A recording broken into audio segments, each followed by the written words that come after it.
Shalom Bapak Ibu Saudara sekalian. Sebelum kebaktian dimulai, mohon untuk telepon dinonaktifkan terlebih dahulu. Atas nama Gereja PRK Nederlands Amsterdam Zuidoost, kami mengucapkan selamat datang kepada jemaat sekalian dan juga untuk mereka yang baru pertama kali hadir dalam ibadah Gereja PRK Nederlands saat ini.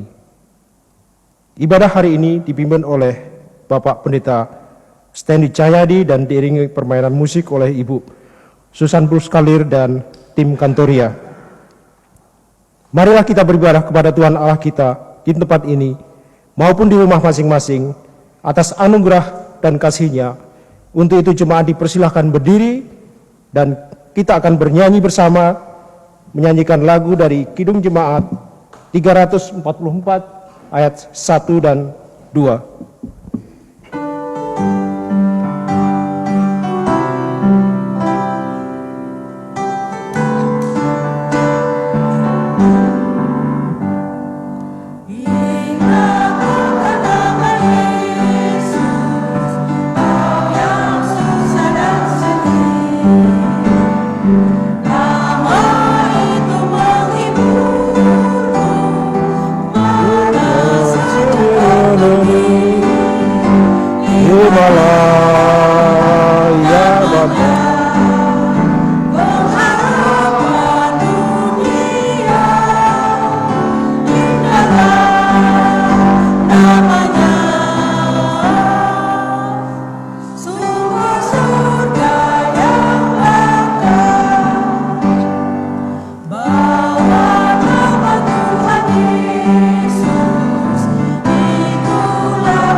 Goedemorgen gemeente.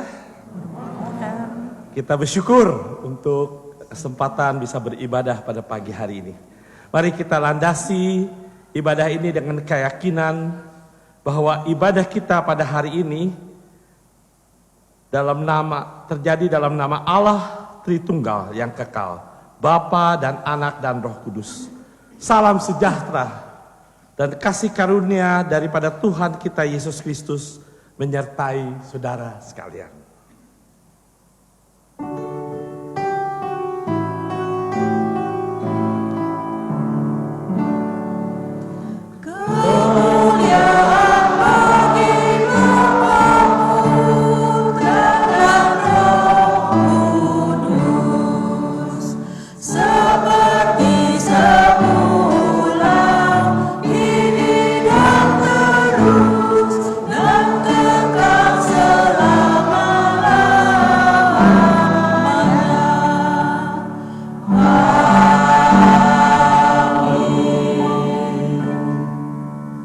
Silahkan duduk.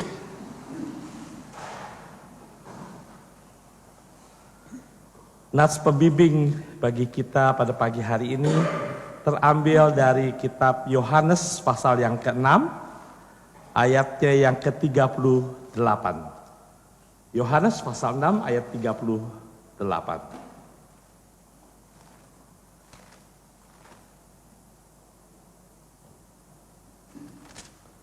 Sebab aku telah turun dari surga, bukan untuk melakukan kehendakku, tetapi melakukan kehendak Dia yang telah mengutus aku.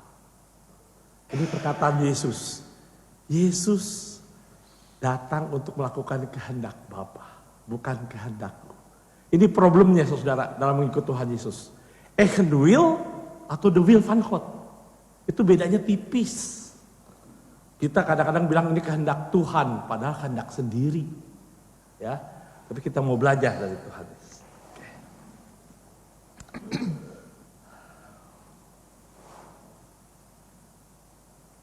Mari kita akan memuji Tuhan. dari NKB nomor 73.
Saudara, mari kita datang ke hadirat Tuhan, kita merendahkan diri, kita mengaku segala dosa dan kesalahan kita di hadapan Tuhan, serta mohon pengampunannya. Mari kita berdoa. Bapa Surgawi, dengan kerendahan hati kami datang ke hadirat-Mu. Kami menyadari siapakah kami ini. Kami manusia yang lemah, kami manusia yang rentan. Dan jikalau kami masih ada seperti kami ada, ini adalah anugerah Tuhan. Terima kasih ya Tuhan untuk kebaikan Tuhan dalam hidup kami. Kami menyadari bahwa perjalanan hidup kami tidak selalu seperti apa yang kami harapkan, kami inginkan. Tapi kasih setia Tuhan, pemeliharaan Tuhan begitu nyata dalam hidup kami. Pada saat ini ya Tuhan, sebelum kami melanjutkan ibadah ini, kami mau menyerahkan segala dosa dan kesalahan kami ke hadirat Tuhan. Mari saudara, secara pribadi kita mengakui segala dosa dan pelanggaran kita di hadapan Tuhan.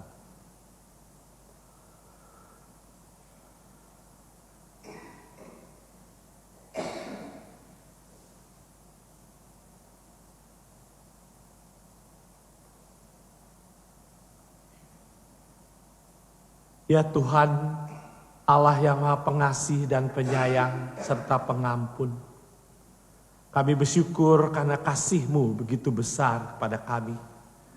Engkau mau menerima kami sebagaimana kami ada. Pakailah hidup kami selanjutnya untuk memuliakan Tuhan dan menjadi berkat bagi sesama. Di dalam nama Tuhan Yesus, kami berdoa dan sudah mengaku. Amin. Tuhan kasih kami, Kristus kasih kami, Tuhan kasih kami.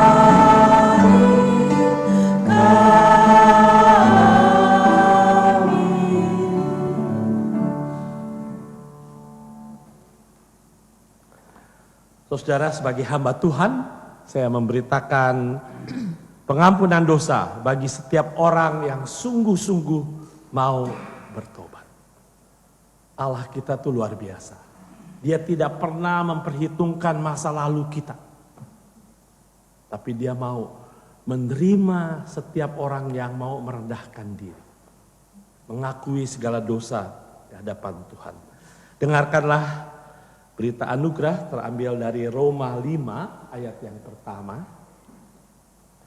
Sebab itu kita dibenarkan karena iman. Kita hidup dalam damai sejahtera dengan Allah oleh karena Tuhan kita Yesus Kristus.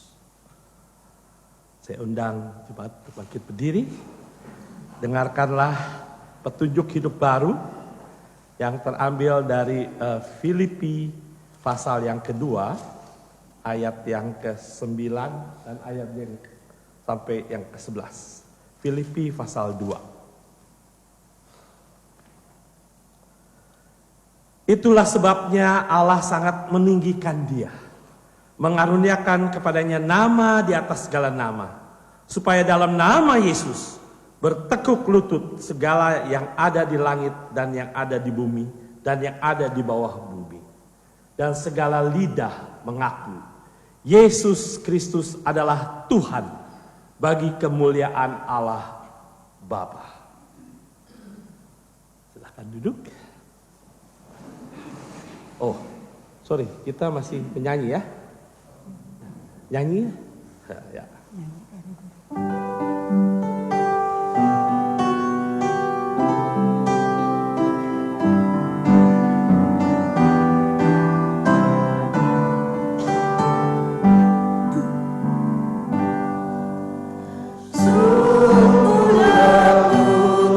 Tuhan Yesus memanggil aku dan lihatlah Dia prihatin menunggu aku datang.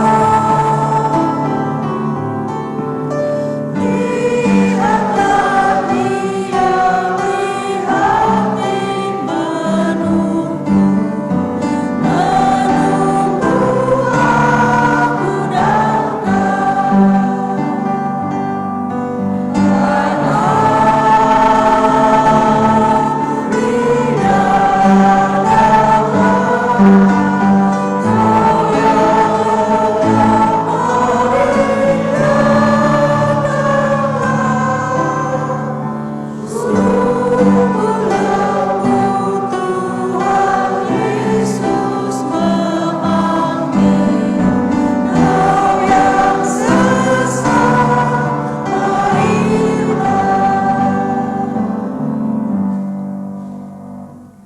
Persembahan pujiannya sekarang atau sekarang? Ya. Kita akan mendengarkan persembahan pujian.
Terima kasih untuk persembahan pujiannya, pujian yang indah.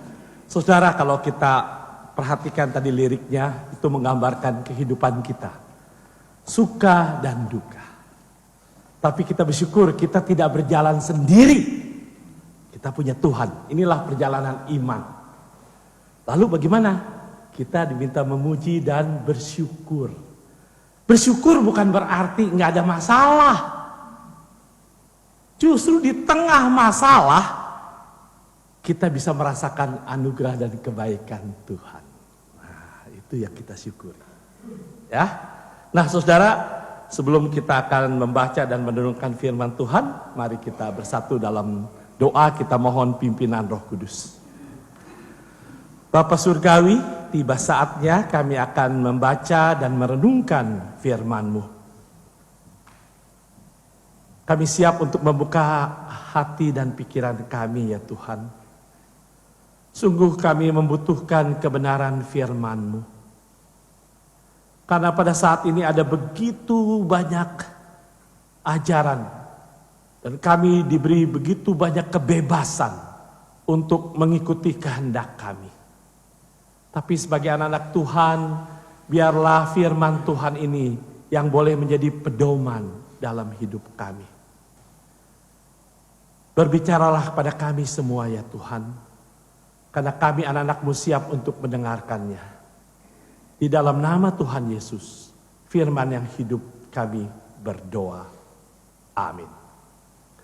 Saudara, sebentar setelah pembacaan Alkitab dalam rangka Minggu-Minggu Sengsara, kita nyanyikan Hosiana ya.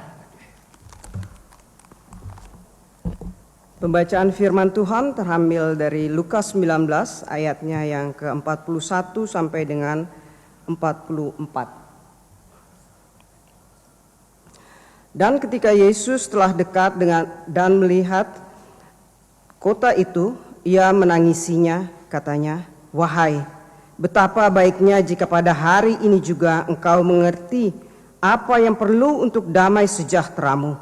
Tetapi sekarang hal itu tersembunyi bagi matamu, sebab akan datang harinya bahwa musuhmu akan mengelilingi engkau dengan kubu, lalu mengepung engkau dan menghimpit engkau dari segala jurusan.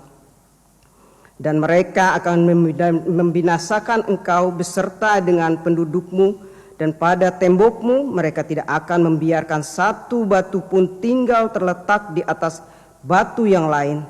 Karena engkau tidak mengerti saat bila mana Allah melawat engkau." Demikian firman Tuhan.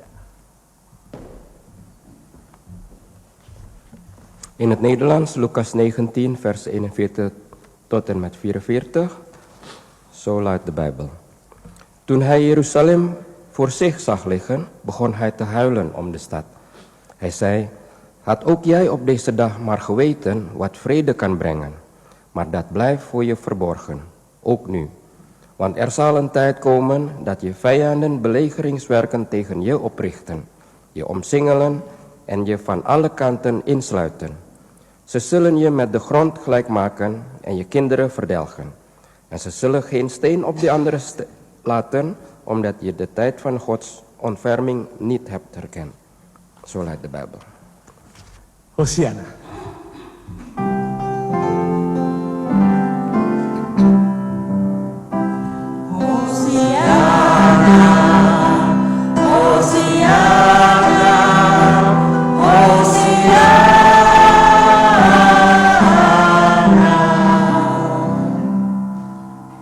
Terima kasih. Senang bertemu kembali.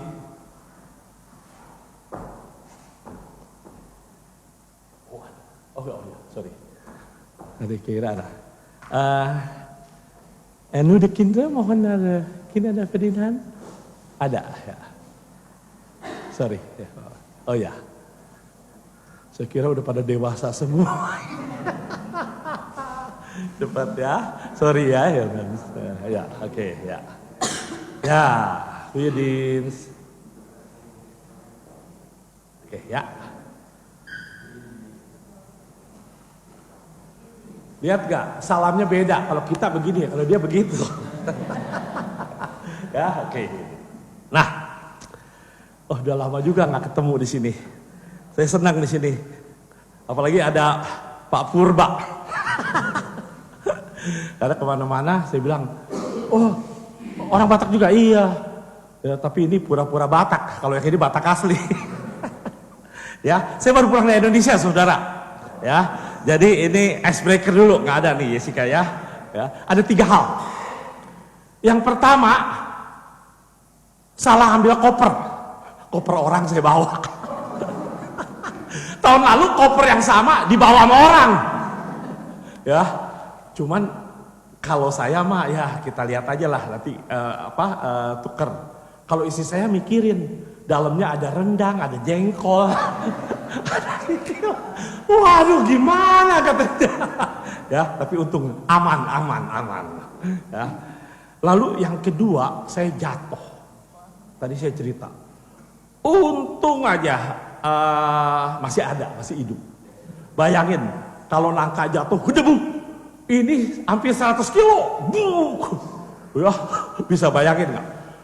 Itu terpleset, saudara. Terpleset. Nanti detailnya setelah kebaktian kalau mau ini ya. Yang ketiga apa? Ini luar biasa. Untuk ke-8 kalinya berturut-turut saya di-upgrade ke business class. Orang kalau bilang 2 kali, 3 kali kebetulan. Masa 8 kali kebetulan terus? Nah, ini. Itu ingat Tuhan kita seperti kayak lagu itu. Dia out of the box. Dia maha besar. Nggak bisa kita kontrol, kita atur. Dia itu Allah yang al-mahte. Ya, jadi kalau dia berkenan, nggak ada yang mustahil. Oke? Ya, oke, itu icebreaker ya. Nanti kalau detail sesudah. Nah, hari Minggu ini hari Minggu Palem. Ya, jadi nanti hari Jumat kita memperingati Jumat Agung, hari Minggunya Paskah. Ya, nah, saudara, izinkan saya bertanya, mungkin agak personal. Ya, pernah nggak ngalamin sakit hati? Sering. Ya, kalau udah makin tua pegel-pegel biasa. Ya, tapi kalau sakit hati, sakit hati bukan hanya orang dewasa ya. Seorang anak bisa terluka hatinya karena teman-temannya suka menghina, membuli dia. Ya, karena dia mungkin berasal dari keluarga yang tidak punya, ya. Seorang wanita bisa terluka hatinya mengingat bagaimana suaminya meninggalkan dia dan anak-anak. Ada seorang pria juga sakit hati karena wanita pujaannya pindah ke lain hati. Apalagi kalau pindahnya ke saingannya. Waduh, sakit dah. Ya. Nah, ada beberapa orang tua terluka hatinya setiap kali melihat anaknya mempunyai jiwa pemberontak yang melawan. Jadi, saudara, hati kita itu mudah terluka. Pesan saya, jangan disimpan sakit hati itu. Coba di kulkas, makanan yang baik aja kondisinya lama-lama jadi busuk, betul nggak? Apalagi sakit hati itu disimpan terus. Waduh, kita hidup cuma sekali, saudara.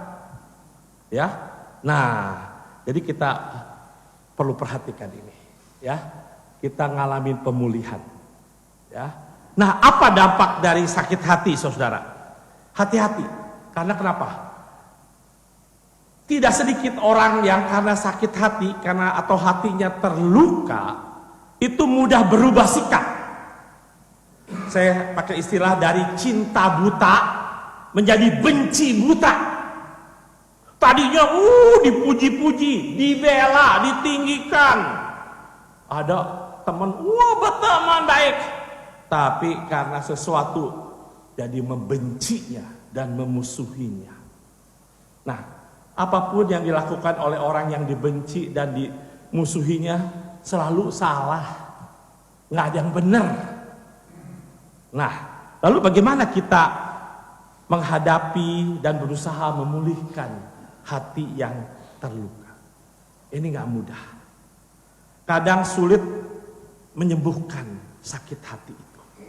Ada yang berusaha untuk meredam sakit hatinya. Ada yang berusaha sakit hatinya disimpan hanya untuk diri sendiri, orang lain gak tahu. Ada yang berusaha untuk melarikan diri dan pasrah apapun yang terjadi. Tapi tidak sedikit juga yang menjadi marah dan mau membalasnya kepada orang lain. Dan lebih tragis lagi, ada pula yang nekat mengambil jalan pintas untuk mengakhiri hidupnya karena sakit hati. Saya mengajak kita belajar bagaimana memulihkan hati yang terluka dari perspektif Kristiani. Kita mau melihat teladan Tuhan Yesus. Sebenarnya kalau mau jujur, Tuhan Yesus sebagai manusia juga pernah terluka hatinya. Kok bisa ya hati Tuhan Yesus terluka? Bisa saja. Karena kita tahu Tuhan Yesus itu 100% Tuhan dan 100% manusia. Sebagai manusia, Yesus hatinya bisa terluka ketika melihat apa yang akan terjadi dari kota Yerusalem, kota yang suci. Dia tahu kengerian yang datang daripada musuhnya. Orang-orang yang dilayaninya mau mendengar tapi tidak percaya kepadanya. Nah, ini tantangannya. Kita ke gereja bukan cuma dengar, tapi kita praktekkan nggak dalam hidup kita sehari-hari. Jangan cuma hari Minggu aja kita kayaknya saleh, waduh orang suci, tapi Senin sampai Sabtu gimana? Ini yang buat kita. Apakah dari Senin sampai Sabtu dia lihat juga kasih Tuhan terpancar dalam hidup kita? Ya, nah Yesus dapat melihat nantinya bagaimana ini kota suci Yerusalem akan diserang dari berbagai penjuru. Dia Allah, dia tahu. Ya, ini seperti kayak skenario, seperti sutradara, dia tahu skenario nya. Kalau kita pemerannya hanya tahu pas peran kita itu aja. Tuhan ini sutradara agung kita, ya. Nah, Yerusalem akan dikalahkan dan dirubuhkan. Hati Yesus tentu sedih dan terluka. Bisa dibayangkan dalam ayat 41 disebut, ketika telah mendekat dan melihat kota itu, Yesus menangisinya. Jadi walaupun hatinya terluka, tapi Yesus tidak pasrah dan memendamkan luka hatinya. Dia tidak macet, stuck, tapi berusaha untuk move on. Karena Yesus tahu tujuan hidupnya. Dia datang ke dunia ini untuk apa? Menyelamatkan dunia. Walaupun hatinya kecewa, tapi dia tetap fokus kepada tujuan hidupnya. Dia tidak terfokus kepada luka hatinya, kekecewaannya. Ini penting untuk kita perhatikan. Kalau kita fokus kepada sakit hati kita, kita tidak akan bisa move on. Kita macet di situ. Padahal hidup ini harus berjalan. Saya suka pakai ilustrasi ini, nggak ada di sini ya. Kalau kita fokus ke masa lalu, seperti kita nengok ke belakang, tapi kita mesti maju begitu. Ngerti nggak? Gimana? Karena arah kita masih ke masa lalu. Kita mesti maju. Nah, karena kita menemukan bahwa tidak sedikit orang yang terluka hatinya, lalu tidak mau dan tidak bisa move on dalam hidupnya. Karena dia selalu memposisikannya berada di tempat, di saat dimana ia dilukai, disakiti, dan dihina. Ini yang berat, saudara. Kalau kita fokus pada sakit hati, kita ingat peristiwa itu, aduh, gimana ketika kata-kata itu menusuk. Ada lagu sakitnya sampai di sini nih. Itu sakit hati itu, ya. Nah, orang ini hanya fokus pada masa lalu, selalu teringat pada peristiwa traumatis yang pernah dialaminya. Nah, orang seperti ini membiarkan dirinya apa? Tenggelam dalam kecewaan dan luka hatinya. Tentu nggak enak. Siapa sih yang mau ya kalau apa namanya? Nah, ini kita bisa tahu, ini nggak ada lagi ya. Kita tahu udah mengampuni orang yang bersalah sama kita, bagaimana taunya? Ketika kita lihat orang yang dulu menghina, membenci kita, hati kita gimana? Kalau tenang, artinya kita udah ampunin. Kalau masih marah, masih membara begitu, masih panas, belum bisa ngampunin itu. Artinya masih ada sesuatu dalam diri kita. Ya. Nah, jadi tapi kalau kita bisa ketemu dia biasa, ya, kita bisa move. Oke, balik. Ya, jadi tidak demikian dengan Tuhan Yesus. Tuhan Yesus tidak larut di dalam kesedihan dan sakit hatinya. Walaupun dia kecewa, kok pengikutnya hanya cuma mau dengar tapi tidak mempraktekkan, nggak mau percaya kepadanya. Dia terus menjalankan misi Allah. Dia tetap menunjukkan kepeduliannya kepada orang-orang yang terancam itu. Bayangkan, saudara. Dia dikecewakan oleh pengikutnya, tapi Tuhan tetap mengasihi pengikutnya. Yesus terus memberitakan kebenaran walaupun dia harus melawan arus. Dia menentang dosa dan memberitakan kabar baik tentang Injil, karya keselamatan bagi manusia. Dan dia terus memperlengkapi para muridnya supaya meneruskan misi Allah di dunia ini. Misi Allah ini harus kita lakukan sekarang gerejanya. Ya, termasuk gereja Perki Nederland, GKI dan lainnya. Kehadiran kita adalah menjalankan misi Allah di dunia ini. Nah, saudara yang kasih Tuhan Yesus, ketika Yesus mau masuk ke Yerusalem, dia tahu musuh-musuhnya sudah menanti-nantikan dia untuk membunuhnya. Itu orang kalau udah benci ya, dia cari momen, dia cari saat-saat, dia cari celah-celah, ya.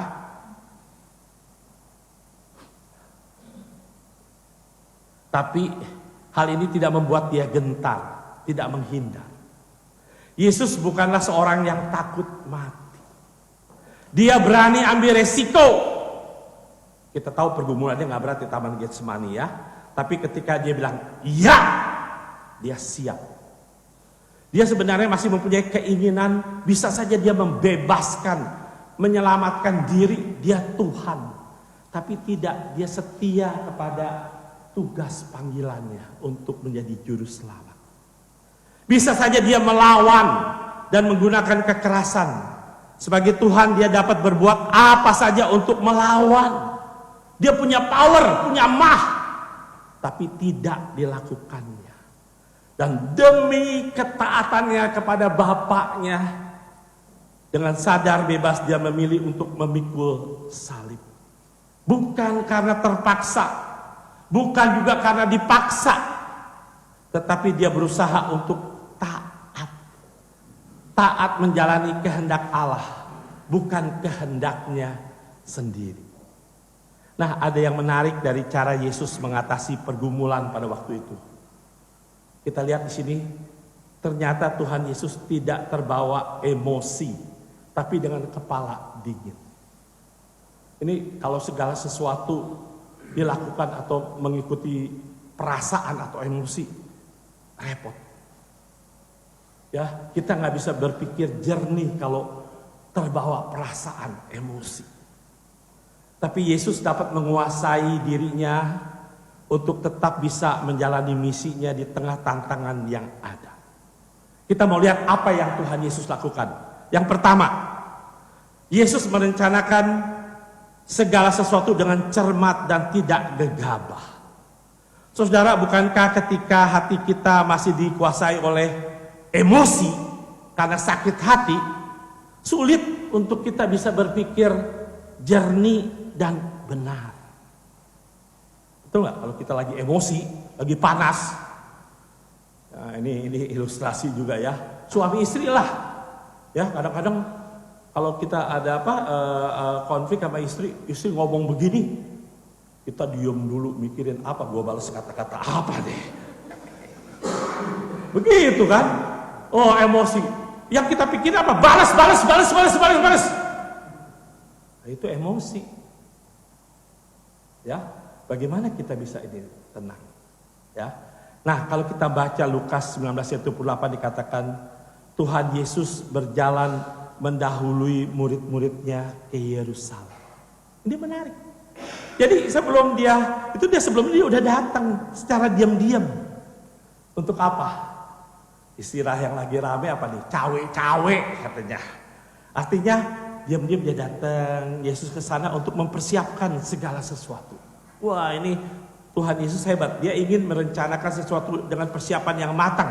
Tidak asal jadi, tidak asal jalan.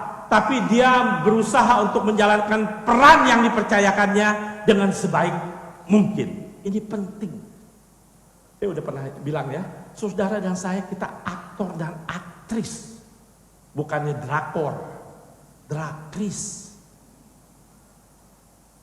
Dia sutradara agung bisa hebat. Skenarionya indah. Tapi kalau aktor aktrisnya nggak melakukan peran dengan baik, tidak mendukung. Makanya kenapa drakor itu banyak disenengin. Sutradaranya hebat, skenarionya bagus, pemerannya juga hebat. Nah, bagaimana saudara dan saya sebagai pemerannya? Sudah menjalankan tugasnya enggak? Ya, kita balik. Jadi hati kita mungkin terluka karena perlakuan buruk seseorang. Tapi jangan membuat kita berhenti dan tidak fokus kepada tujuan hidup yang Tuhan percayakan kepada kita. Tadi saya ngobrol, untung masih hidup saudara. 3 bulan yang lalu teman saya jatuh, terpleset, kena kepala, pingsan, koma, meninggal. Aduh, hidup kita tuh petsbar sekali. Ya, artinya kalau kita masih hidup, Tuhan masih mau pakai kita. Sederhana aja begitu. Ya, ada peran. Cuman susahnya apa? Kita punya action wheel. Nah, mau kata iya, mau kata tidak. Ya. Nah, jadi balik lagi. Ya. Jadi untuk mengatasi hati yang terluka, kita perlu mengakui luka hati itu kepada diri kita sendiri. Kepada orang lain yang dapat kita percaya, tentunya untuk mengakui di hadapan Tuhan. Jadi kita datang hadirat Tuhan, kita berdamai dengan masa lalu kita. Kalau ada teman, ada orang kita percaya, kita share. Biarlah peristiwa traumatis, peristiwa yang gak enak itu kita simpan untuk diri kita sendiri. Jangan disebarin lagi ke orang lain. Simpan untuk diri kita sendiri. Ya, Tuhan ingat selalu siap untuk mendengarkan keluhan dan isi hati kita. Dia siap untuk memulihkan kita. Nah, mengapa hal ini penting? Karena pengakuan akan membuka pintu penghiburan bagi kita yang kita butuhkan. Ketika kita mengaku kepada Tuhan, kepada diri kita, kepada orang yang kita percaya, bisa memberi kekuatan untuk kita bisa mengampuni. Ketika hati ini telah damai, kita akan mampu melanjutkan tujuan dan sasaran hidup kita tanpa ada perasaan luka hati. Salah satu ciri kedewasaan rohani seseorang adalah ketika dia mengatasi setiap luka hati yang di dalamnya.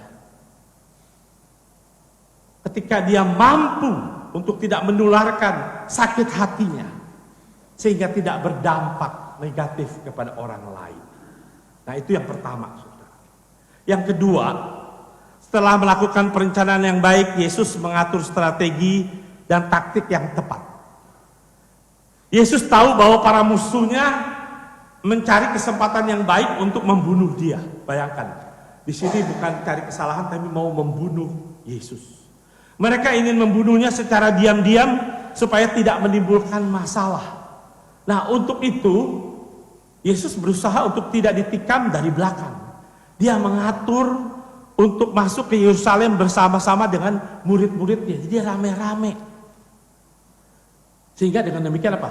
Para musuhnya mikir nih, dia tadi mau bunuh, ya, tapi kalau dia lakukan itu di tengah-tengah keramaian, disaksikan banyak orang, wah, tentu ada resiko, ya. Para musuhnya akan berhadapan dengan para pengikut Yesus dan rakyat yang bersimpati kepada dia. Nah, saudara, kita dapat belajar di sini Yesus mempraktikkan apa yang dikatakan Matius 10 ayat yang ke-16. Hendaklah kamu cerdik seperti apa? Ular dan tulus seperti merpati. Ini penting ada balance. Mengapa? Karena kita harus menyadari hidup di tengah dunia ini tidak ideal. Kita hidup di dunia ini dikatakan ibarat domba yang diutus di tengah kawanan apa? Serigala. Secara logika, domba tidak bisa menghadapi serigala. Domba itu tipe binatang yang tidak bisa membela dirinya. Dia hanya bisa bergantung kepada sang gembala. Itu domba. Nah, oleh sebab itu kita mesti cerdik seperti ular dan tulus seperti merpati. Ini mesti balance, ini susah. Kalau cuma cerdiknya seperti ular, ini artinya apa? Licik. Tapi jangan juga hanya tulus seperti merpati. Kalau tulus terus jadi merpati apa? Dikerjain orang. Iya, orang, iyalah nggak apa-apa dah. Iya begitu, itu kan hanya tulus seperti merpati. Kita juga perlu cerdik seperti ular, tapi jangan cerdik terus, nggak tulus. Ini yang susah nih, balance-nya ini, ya. Nah, jadi saudara, memang dengan kekuatan dan kemampuan manusia, kita tidak akan sanggup menghadapi tantangan hidup ini. Coba lihat sekarang, keadaan dunia semakin berat. Tadi ngobrol, lihat sewa gedung, bikin mahal ya. Semua sekarang bikin mahal. Ya, barang-barang, coba tanpa terasa. Pergi ke Albert Heijn, ke Hook Flip, tanpa terasa harganya udah naik, betul nggak? Nah, kita jalanin aja lah, ya. Nah, kembali kepada strategi dan taktiknya Yesus menghadapi para musuh yang ingin membunuhnya. Ternyata Yesus masuk ke Yerusalem dengan memilih cara dan gaya seperti raja. Wah, ini hebat. Tetapi bukan raja yang mau berperang. Biasanya kalau raja mau berperang naik apa? Kuda. Oh, siap ya.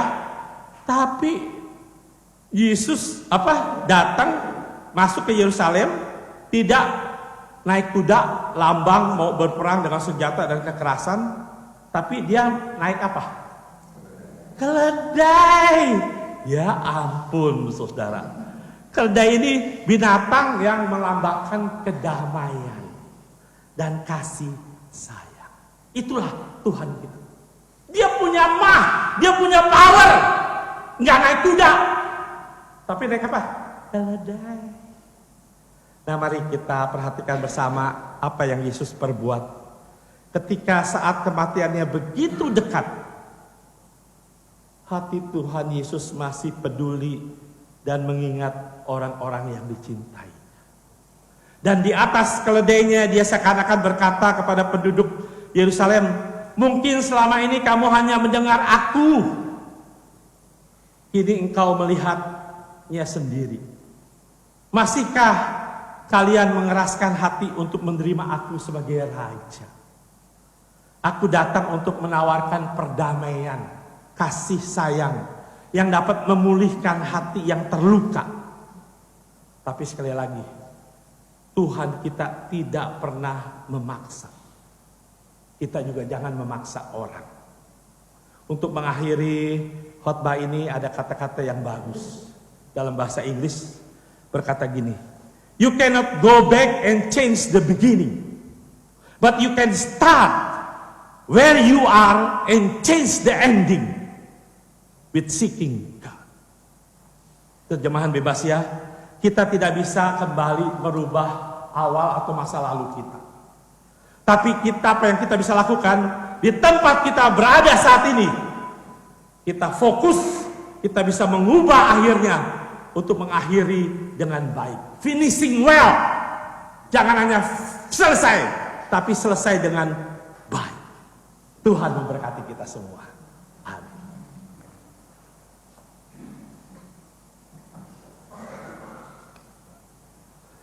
Untuk merenungkan firman Tuhan ini kita nyanyikan Kidung Jemaat 162.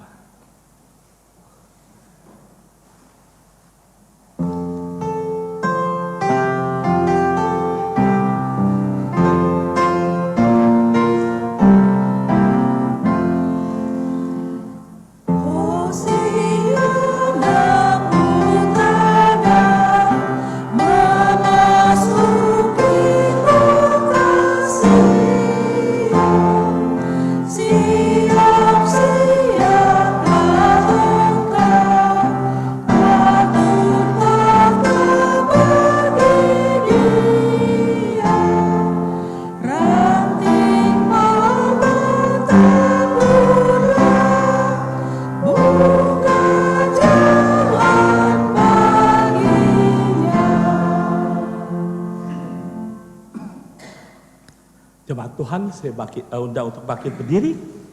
Kita akan mengikrarkan, ya, dipimpin oleh seorang.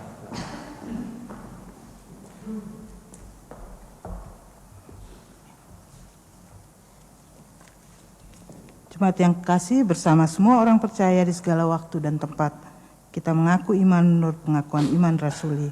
Dengan hati dan mulut orang berkata, aku percaya kepada Allah, Bapa yang Maha Kuasa, Khalik langit dan bumi, dan kepada Yesus Kristus anaknya yang tunggal Tuhan kita, yang dikandung daripada Roh Kudus, lahir dari anak darah Maria, yang menderita sengsara di bawah pemerintahan Pontius Pilatus, disalibkan, mati dan dikuburkan, turun ke dalam kerajaan. Pada hari yang ketiga, bangkit pula dari antara orang mati, naik ke surga, duduk di sebelah kanan Allah, Bapa yang Maha Kuasa, dan akan datang dari sana untuk menghakimi orang yang hidup dan yang mati. Aku percaya pada Roh Kudus, gereja yang kudus dan ham, persekutuan orang kudus, pengampunan dosa, kebangkitan daging dan kehidupan yang kekal. Amin. Silakan. Ya, terima kasih. Ada persembahan pujian lagi? Ya. Mari saudara kita masuk dalam doa syafaat. Kita berdoa. Kami bersyukur dan berterima kasih ya Tuhan. Karena Engkau menerima kami sebagaimana kami ada. Tuhan tidak pernah memperhitungkan masa lalu kami. Tapi Tuhan siap untuk mengampuni dan memulihkan kehidupan anak-anaknya. Biarlah firman Tuhan hari ini mengingatkan kami semua untuk boleh mengalami pemulihan dalam kehidupan kami, teristimewa ketika kami mengalami peristiwa-peristiwa traumatis yang melukai, yang menyakiti hati kami, yang membuat kami sulit untuk move on. Kami serahkan semua ke dalam tangan-Mu. Terima kasih ya Tuhan untuk firman-Mu, dan kami juga berdoa untuk para hamba Tuhan, dimanapun mereka berada. Biarlah Tuhan pakai hamba Tuhan untuk boleh memberitakan kebenaran firman Tuhan. Bukan untuk mendirikan kerajaan pribadi, tetapi dipakai Tuhan untuk menjadi alatnya. Kami juga berdoa untuk pemerintah dan bangsa-bangsa di dunia. Khususnya kami teringat untuk Indonesia, Belanda, Israel juga. Tuhan, biarlah seluruh para pemimpin bangsa boleh mengupayakan perdamaian, kesejahteraan bagi seluruh umat dunia ini. Kami melihat para pemimpin dunia berusaha untuk memperlihatkan powernya, mahnya. Tetapi kami yakin dan percaya Tuhan adalah Tuhan di atas segalanya. Tuhan beri hikmat akal budi kepada para pemimpin bangsa negara di dunia ini. Agar mereka sungguh-sungguh tidak memperhatikan kepentingan pribadi dan kelompoknya, tapi umat manusia. Kami berdoa untuk saudara kami yang bergumul dengan penderitaan, entah itu perperangan. Kami bisa membayangkan pada saat seperti ini ada saudara kami yang tidak memiliki fasilitas listrik dan air. Kami juga teringat untuk mereka yang mengalami bencana alam, ketidakadilan, kekerasan, penganiayaan. Kami juga teringat untuk para janda dan duda yang harus berjuang sendiri, para yatim piatu. Biarlah mereka juga boleh menjadi perhatian kami. Kami juga berdoa untuk Majelis Sinode Gereja Perki Nederland.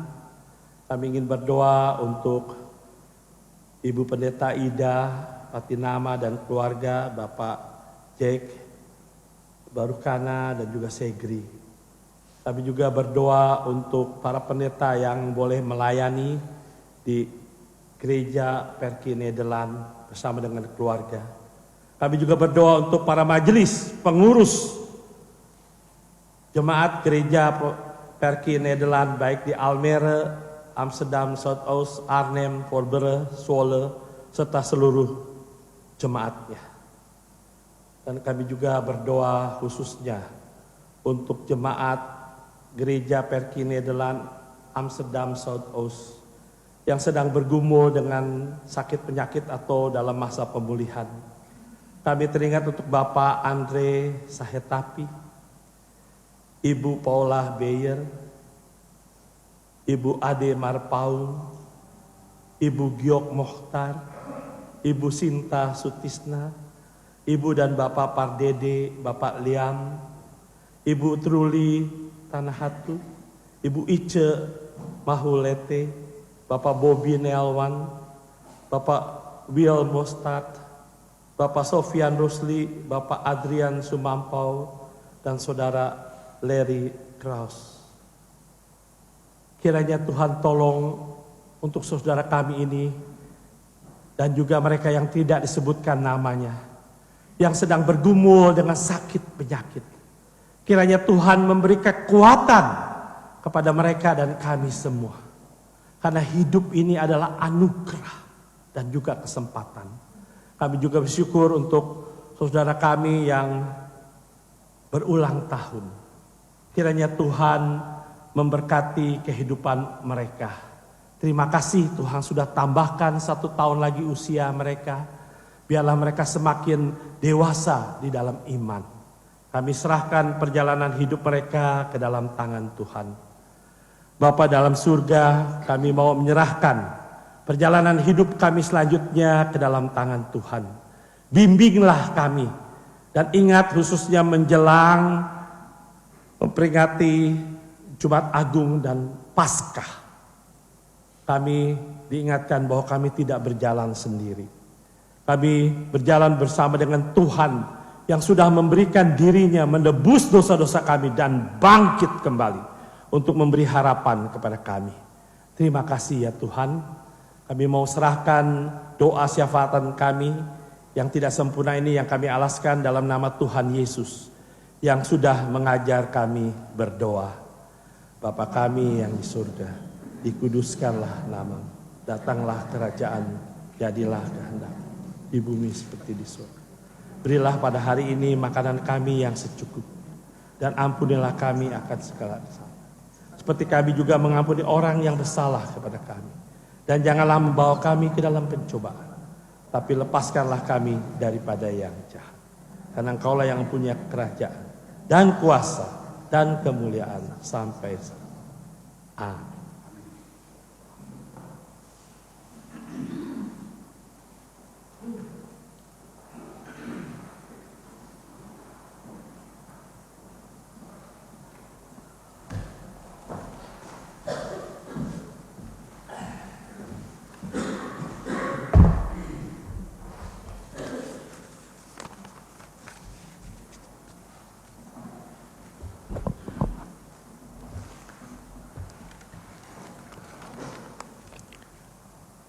Jemaat sekalian, Marilah kita memberikan persembahan syukur kepada Tuhan dengan hati, mulut dan tangan kita sambil mengingat kata Alkitab sebagai mana tertulis di dalam Tesaloniki 5 ayat 18. Mengucap syukurlah dalam segala hal, sebab itulah yang dikehendaki Allah di dalam Yesus Kristus bagimu. Sambil kantong persembahan dijalankan, kita akan bernyanyi dari Kidung Jemaat 363. A mededeling is namelijk de kantong warna merah adalah untuk pelayanan dari GPN Amsterdam Zuidoost, kantong warna biru untuk pekerjaan diakonia GPN Amsterdam Zuidoost.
Jemaat sekalian, marilah kita berdoa untuk Tuhan atas persembahan ini.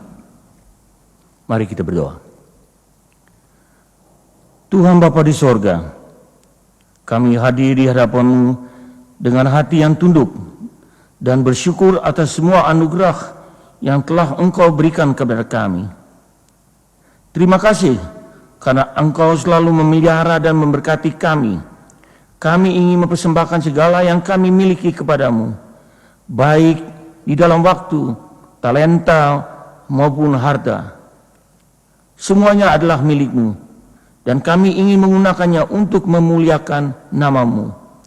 Mohon, berikan kami kebijaksanaan dan kekuatan untuk memenuhi panggilan-Mu dalam hidup kami. Amin.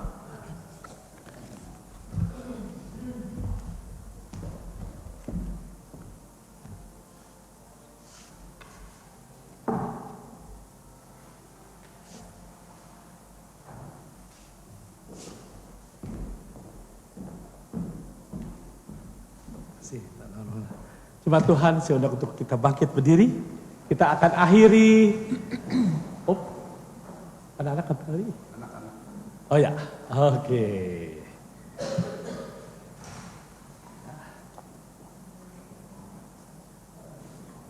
Terima kasih Bedang ya. Oke, ya. Baik. Kita akan akhiri ibadah ini dengan menyanyikan lagu penutup NKB 201 di jalan hidupku. Ya.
Pusaka jiwa dan raga sejak itu pemimpinmu selalu. Ku tak cemas berjalan yang naik turun, lewat lembah dan gunung yang terjang, sebab Tuhan berjalanlah di sampingku, memimpinku ke negeri yang kekal. Jangan takut. Mari kita hadapi tantangan hidup ini bersama dengan Tuhan yang Maha Kuasa. Saudara, arahkanlah hatimu kepada Tuhan. Pulanglah dengan damai sejahtera. Dan jadilah saksinya dimanapun saudara berada. Dan terimalah berkat Tuhan. Tuhan memberkati engkau dan melindungi engkau. Tuhan menyinari engkau dengan wajahnya dan memberi engkau kasih karunia. Tuhan menghadapkan wajahnya kepadamu dan memberi engkau damai sejahtera.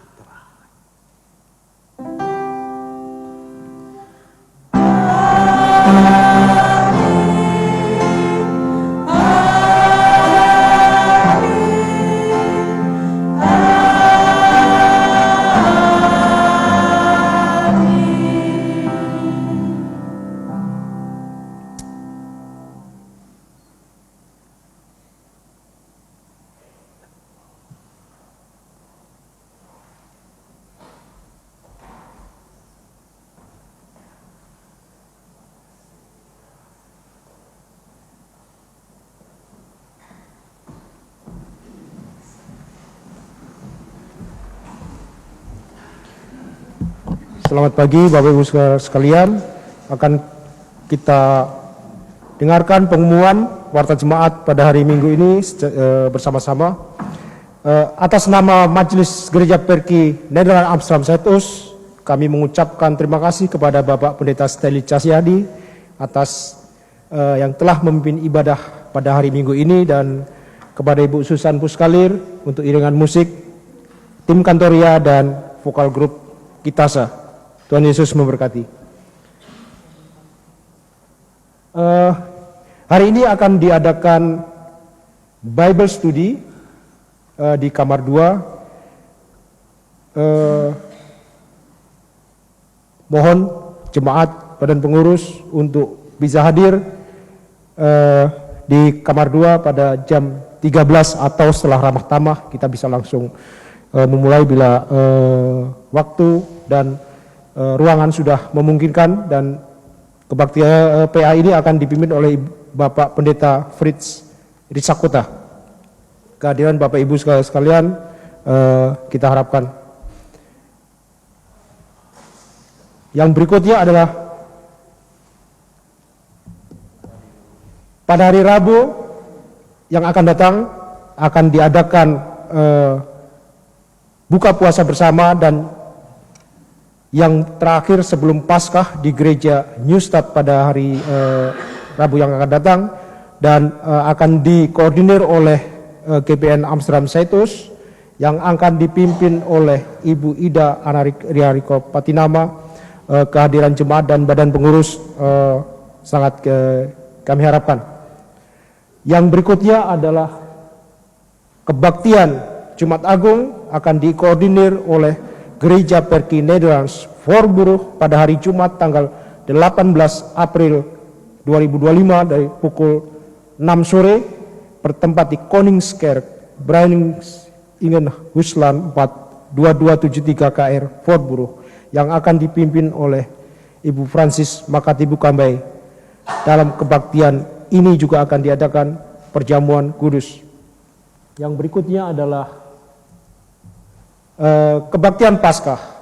Ini juga akan diadakan kebaktian bersama yang akan dikoordinir oleh GPN Swolo pada hari Minggu tanggal 20 April 2025 dimulai pada pukul 14.30 bertempat di Dominika Swole, alamat ada di Bimer, yang akan dipimpin oleh Ibu Pendeta Anaria Rikop Patinama, dan kita dari Gereja Perki Amsterdam Zuidoost akan berangkat bersama-sama menggunakan bus yang sudah dikoordinir melalui badan pengurus, dan sampai saat ini masih ada 7 tempat bagi yang ingin ikut melakukan perjalanan dengan bus. Korek Pak Norman ya?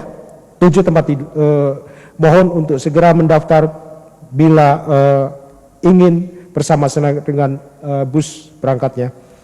Dan dipimpin oleh Ibu Ida Anaria Patinama. Yang berikutnya adalah berkumpul di Metro Stasiun Dimenside jam 12.00. Untuk Ibu Silvi, mohon ya, jam 12.00. Jangan lupa, nanti kita bicarakan di Ramah Tamah. Terima kasih. Yang berikutnya adalah kita akan bertemu kembali di tanggal 27 April di kebaktian Minggu di tempat ini juga jam 9.30 yang akan dipimpin oleh Bapak Yohanes Linandi. Berikutnya adalah kolekte pada tanggal 6 April 2025 sebesar kantong biru 135, kantong merah 135,20 sen, kantong Kinder Nevendins 12,75 sen, persembahan syukur warga 100 euro, total 382,95 sen. Sekian warta jemaat pada hari Minggu ini. Tuhan Yesus memberkati. Terima kasih.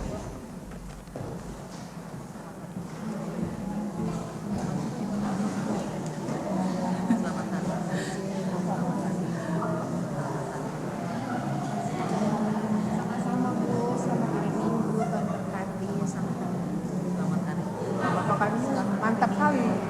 Selamat kencang ya. Keras. Aku udah masuk. Ada gak bapak kami nih adik.